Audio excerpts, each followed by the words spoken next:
Assalamu alaikum wa rahmatullahi wa barakatuh. Fuskar gida kenan na siyarwa kuma yana da fuska biyu ne. Gashi yadda ake iya gani ga layuka manya-manya gasu. Gashi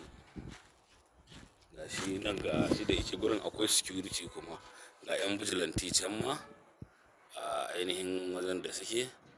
Guri ne mai security ga fuskar gidan yadda muke iya gani.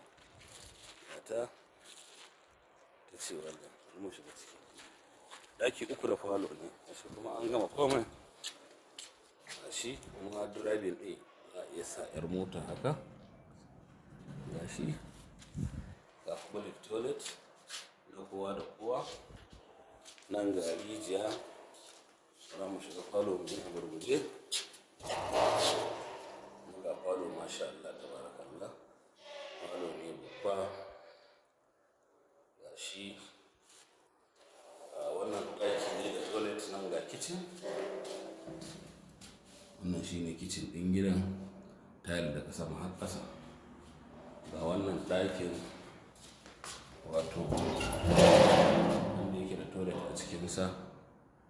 Gashi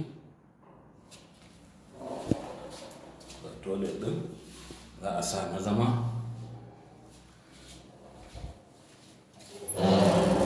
Nan kuma ga ɗakuna guda biyu da toilet a tsakiya. Ga su mun shiga. Ga toilet ɗin za a sa na zama. Nan ga ɗaki ɗaya. Nan ga ɗaya ɗakin kamar yadda muka ambata ɗaki uku da falo. Gashi yana nan tsallaken bypass kusa da titi bayan da nisa da titi. Ga gurin sa kayan kallo. Masha Allah tabarakallah.